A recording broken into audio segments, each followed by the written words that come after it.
we'll move on to a more controversial question.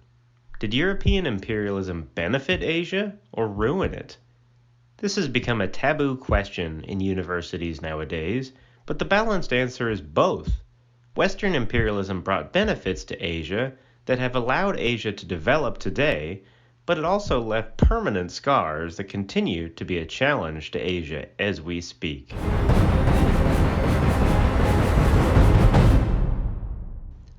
We'll start with the positives, or the Eurocentric bias. For the last 100 years, our academics emphasized that European rule marked a turning point where the backwards world joined civilization. With this bias, modern Asia is the creation of the West. This view justified Eurocentric notions of Western superiority and Asian inferiority, which was often reinforced by racist ideas that Europeans were inherently creative while Asian races were natural servants who merely obeyed obsolete Asian tyrants that Europe had long left behind. But whites were not alone in this racist bias. China has always seen itself as the fulcrum of Eastern civilization, surrounded by lesser barbarian races. As we will also see later in the semester, Japan saw itself as an elite master race as it committed some of humanity's worst war crimes. In the end, having conquered the entire world, Europeans logically concluded that racial inequality was common sense that was measurable by simply observing the world around them.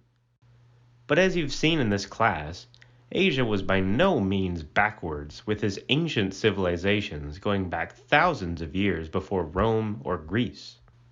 But it is true that European rule brought indispensable benefits to Asia, above all technology. Western commodities like cars, trains, communication, phones, modern medicine, universities, and global information would not be otherwise available in Asia. But to be clear, Europeans brought these benefits so that they could make these Asian colonies as profitable as possible. It was simply good business for Europe to invest in Asian economies. But after independence, these technologies gave Asian countries the tools to forge modern industrial societies today.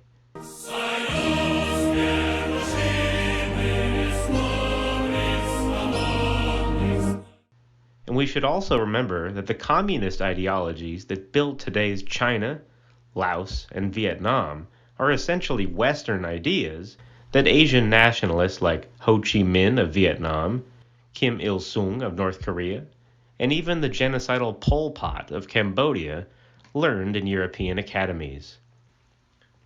More importantly, the very national identities of several Asian countries are in part the product of European colonialism. For example, Indonesia has over 1,500 years of civilization, but there was absolutely no Indonesian identity until the islands were unified by the Dutch conquerors. After independence, this gave Indonesia's diverse groups a shared struggle to unite for the first time. The same is true of Malaysia and the Philippines, whose diverse societies were forced together by Europeans and only united centuries later to throw out foreign occupiers.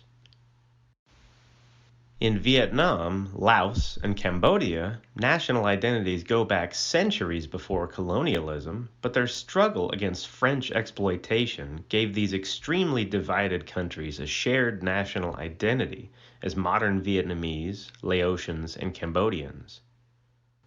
However, these positive legacies of imperialism should not make us forget the permanent damage that Europe left in Asia. Many of the conflicts facing Asia as we speak were shaped by Western intrusion. First, because Europe redesigned Asian economies to be more profitable to Europe, this directly created massive famines that killed millions across Asia. This is because Asian farmers were forced to grow crops that sold well in Europe but did not feed Asians sustainably. Europe did very little to stop it because it was so profitable and was treated as an Asian problem. In Sri Lanka, the British moved foreign Hindu Tamils onto tea plantations for British profit, but to this day, Sri Lanka suffers from irreparable conflict between the Buddhist majority and the Hindu minority.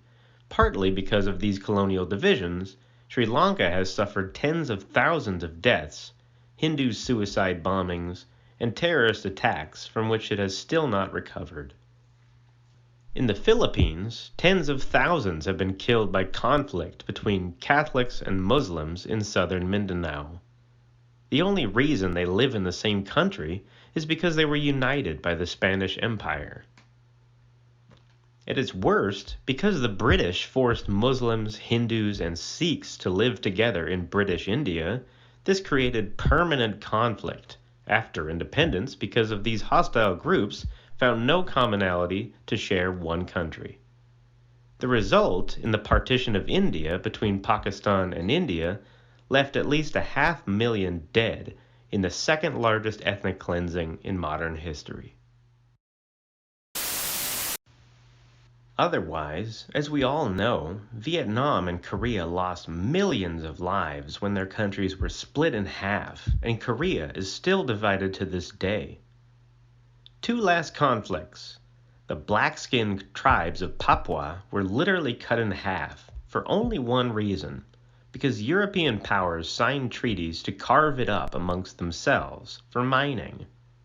This is why to this day, tens of thousands are dead in an ongoing civil war for a free Papua of black people fighting Indonesian Muslim oppression.